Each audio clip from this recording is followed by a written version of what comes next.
Hi guys, today I thought I'd show you a very quick, simple technique that you can apply to Mokume Gane. So this is a Mokume Gane with a little added something, and I'm actually using Premo today, yay, and I have Premo purple, Premo white, and Premo turquoise, and I've just got equal amounts, equal-ish amounts, rolled them into little teardrops, and I'm going to make those into a Skinner blend.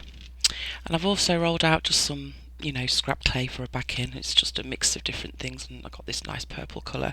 You can use any colours you want though, but these are the colours I am using. You'll also need something to make an impression into the stack, as with any Mokume. So I've just got a little selection of different tools and smallish cutters, and this is a very small circle cutter.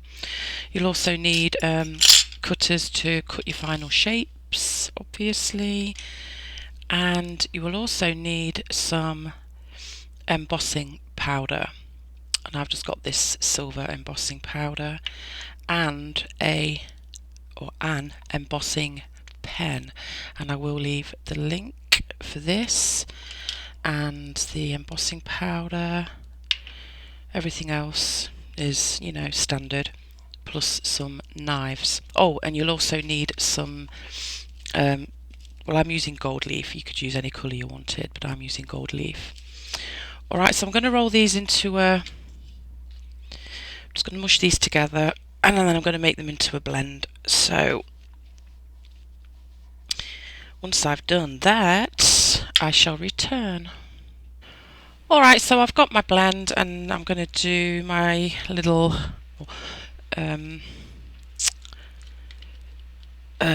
oh, brain's gone dead. I'm folding it over into a rectangle and then passing it through the machine lengthways to get a long strip, and I'm going to take that down to a number 6.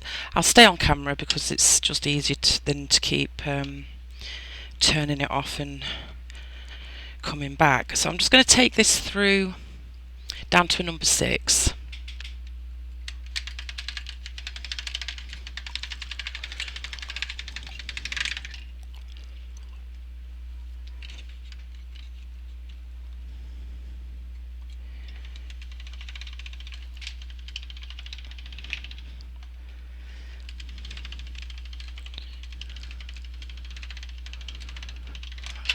Alright, so there it is on a number 6.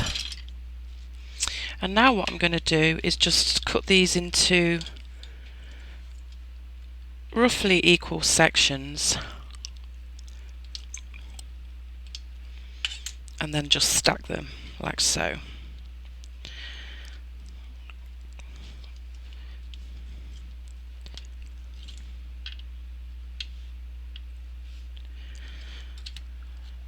And I'm being careful to go from dark, from the purple back down to the blue.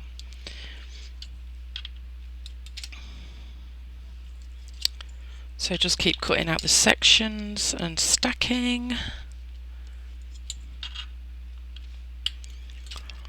like this. You can just put that there as well. Just give it a quick squish and a squash, just to make sure it's all nicely stuck together. I'm going to give it a roll, and then I'm going to cut it in half, restack, give it another quick squish and a squash, and a mish and a mush, and give it another roll. Now I don't want it to be an overly deep stack,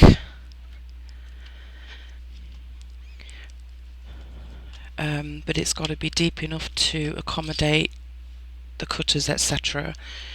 So let me just roll it out a little bit more.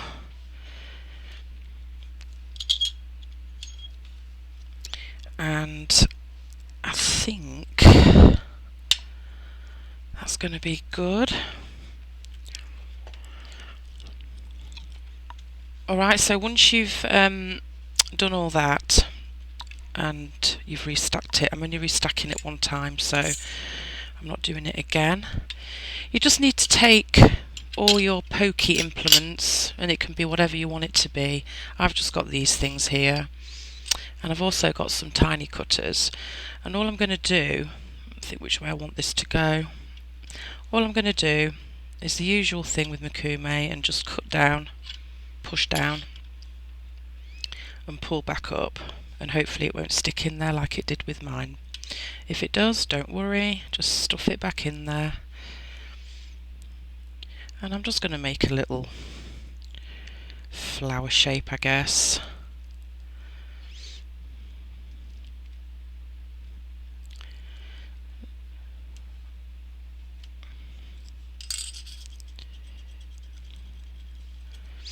Like so.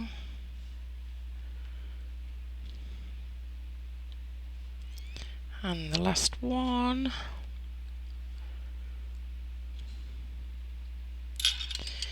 Alright, I don't think I'm going to use that one. I'll just do some of these around the edges. Just cut through randomly. This is just random, it doesn't have to be a precise pattern or anything.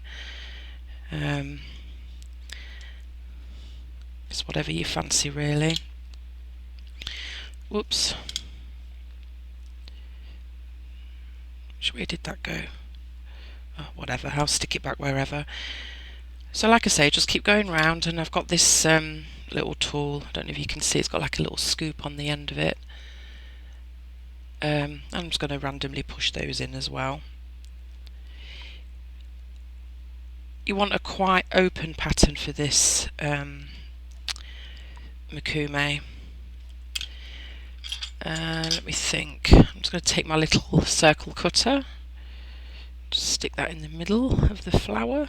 It's a bit of a rough looking flower, but oh well. Little sucker. Stick that back in. What else do I want to do? I think I'll get a different tool just to make some random holes.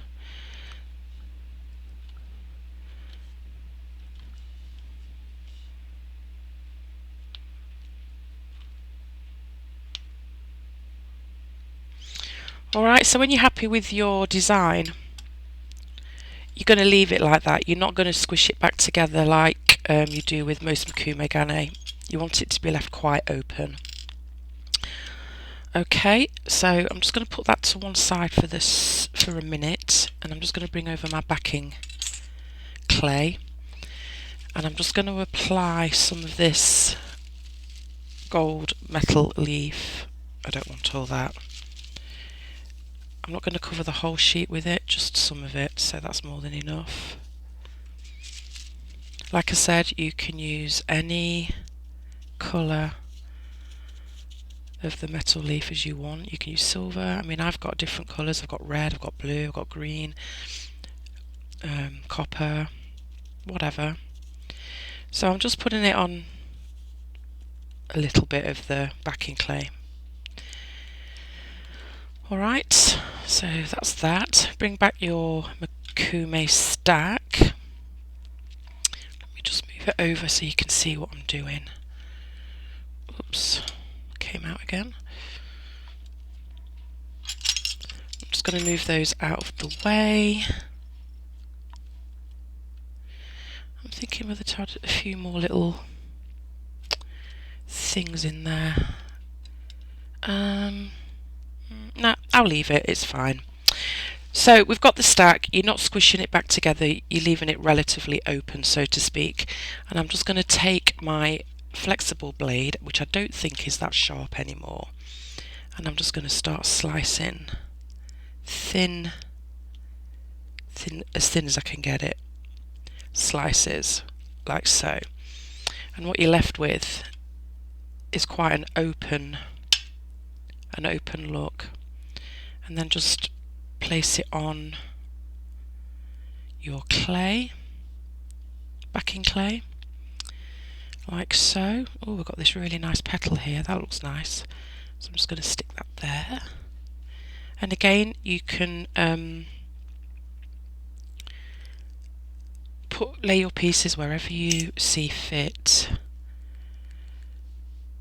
So this is not a controlled Mokume. You're not getting the exact pattern that you've put into the stack.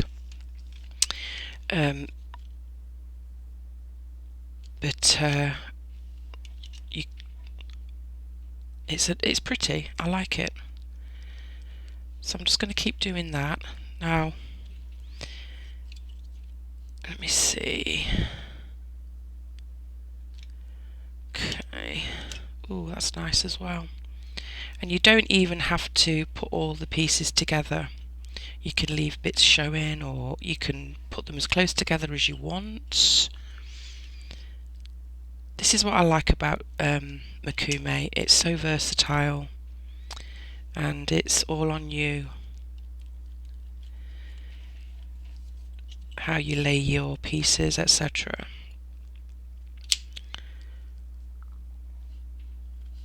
Right, let me see what we've got here. I'm just going to try and get... Yeah, this blade is not that sharp anymore.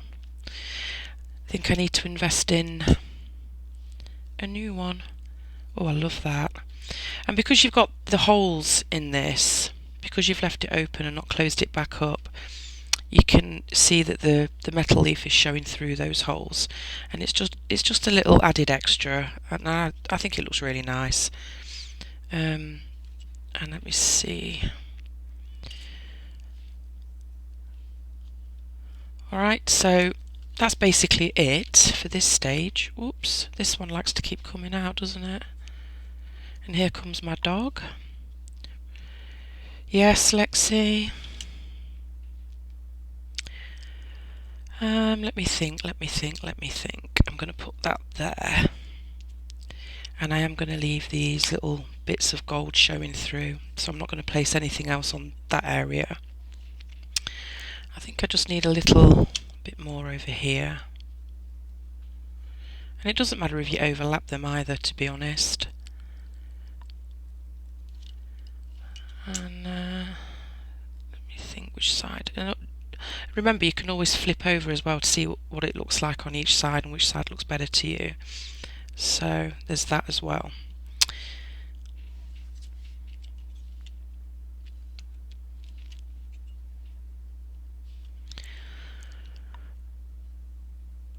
Okay, and I think that's good. Alright, and you've still got quite a bit left as well, so obviously it depends how big you make it in the first place. Alright, so now you've done that, you just need to take this and give it a good burnish. Now, just heads up in advance, the pieces that you've stuck on the metal leaf might not adhere so easily, but just bear with it and just keep going over it until you've got a nice smooth surface. See, that bit's not wanting to stick very well, so just keep, you know, playing with it until it sticks. And you do want it really smooth.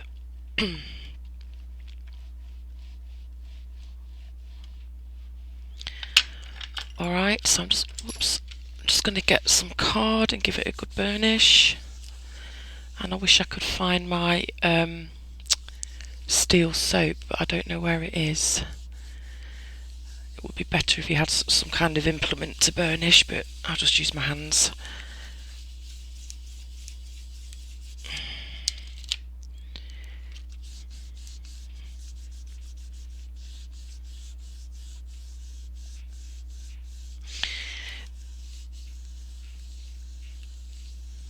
Alright, so just keep doing that until you've got a really, really smooth surface. Still a little raised here and there on this.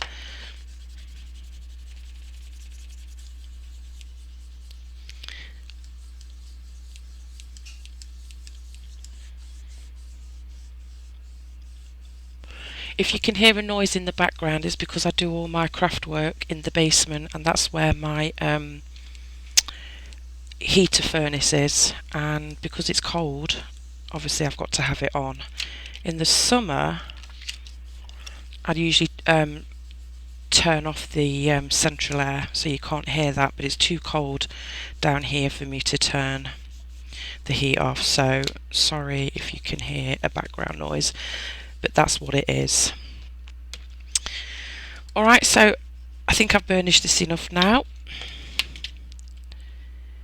and that's it. That's it for this step, other than to cut out your pieces. Alright, so I'm just going to choose an area. If you want to cover the whole sheet with the metal leaf, you can. It's entirely up to you. Obviously I've only done it on half, and it's just to give it a different look. So I'm just going to cut this out. Oh, wait a minute, I know what I wanted to do. I want some cling wrap, because I want to give it a little bit of a domed edge. So if you want to do this as well, you can, that's up to you. So I'm just going to get some cling wrap, place it over the veneer.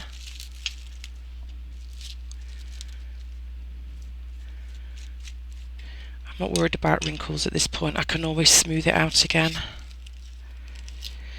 Alright, and then take your cutter and decide where you want to cut. Try and incorporate some of those little gold flecks in there. And then just cut. Giving this a bit of a wiggle just to make sure it goes all the way through. I think that's good. Take out your cutter, and let's think about doing another pendant with this as well.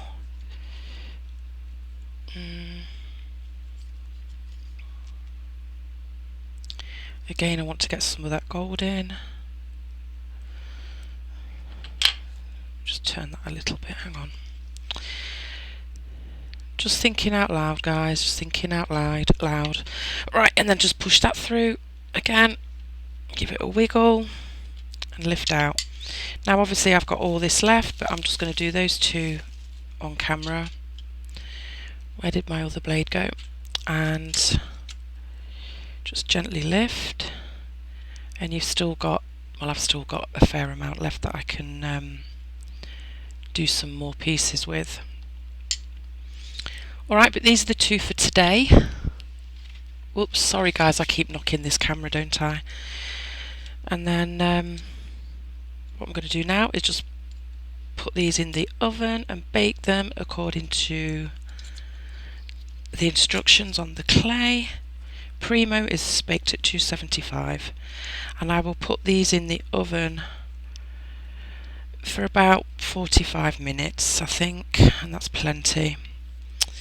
Alright, so I'm going to go and bake these, and I'm going to give them a good sand around the edges, on the back if needed, although I may just resin the backs, I don't know yet, but I'm going to give them a good sand on the edges so they're nice and smooth, and I will be back with the next step.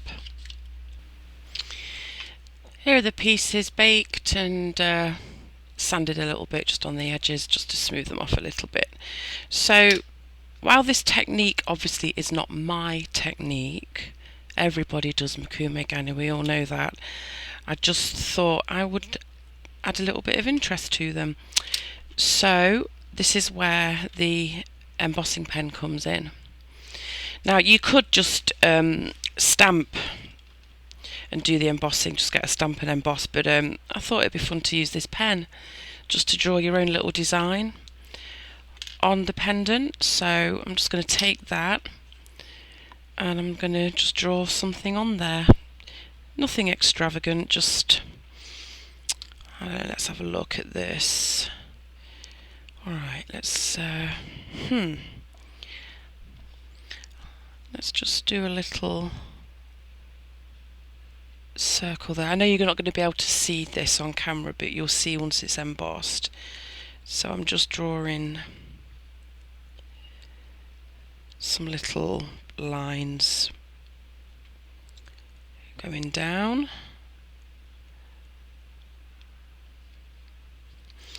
And that's all I'm going to do. And then I'm going to take my embossing powder and just give it a good coat like that. Don't forget to do it on some cards, so then you can then tip away the embossing powder back into its container. And that's all I've done. Just some like little petals, I guess. So there's that one, and I'm just going to blow the excess off so I don't get any extra glittery bits where I don't want them.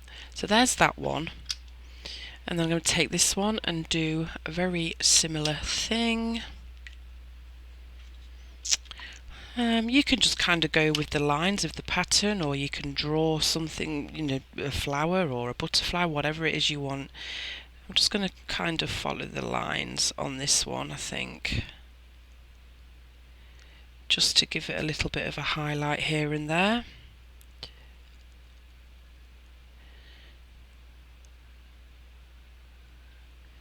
Like so.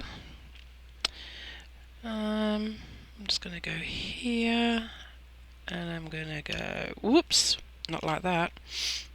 That just went off on its own there.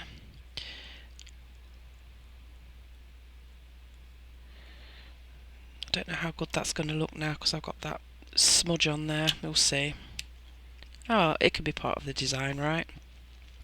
So that's all I'm doing, just very simple, straightforward lines, squirrels, circles, whatever. And put the embossing powder on, and that's it. So there's that one, just with a hint. But I will show you some more that I've made as well, so you can get more of an idea. But once you've done that, all you're going to need to do now is take a heat gun, and it has to be a heat gun because it needs to be hot enough. And you're going to apply it to the embossing powder. Excuse me. So I'm just going to quickly show you, but I'm not going to do the whole thing on camera because it is mega noisy. So you just take your heat gun, turn it on, and wait for the noise. You might want to turn the volume down at this point, but you're just literally going to take your heat gun and in circular motions just keep going over until you see that embossing powder looks like it's melting almost.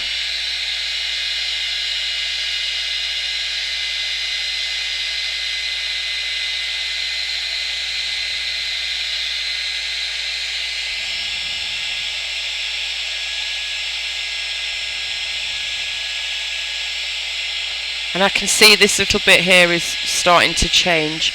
I don't know if you can pick it up on camera, but this little bit here is starting to do its thing. Alright, so that's all you need to do. So I'm going to go and finish both of those off camera, and I'm going to resin them, and I'll be back with the finished product. Hi, I'm back, and they have been resined, and this is the final outcome. I haven't decided how I'm going to finish them yet in terms of cords and pinch bails, etc. So I'm just presenting them to you as cabochons at this point. Alright, so that's that one that I did, and then this is the other one that I did. And I just think it adds a little something to good old Mokume. I just want to quickly show you a few more that I did. So this one is obviously very similar to this one. The only difference is I used a black backing, so there's a little bit of black showing through in that one as well. And I did the pattern a little bit different. But it's simple, but pretty. And just a couple more here that I did. Again, similar kind of thing. And then, like I said, you could use any colour embossing powder you like. So I did a gold. Well, actually it's copper on this one. And that's quite a chunky, big pendant. So I think I'll probably add a hidden bail on the back of that one. But there's that one as well. So that's all for today. I hope you enjoyed that, and I'll catch you later. Bye.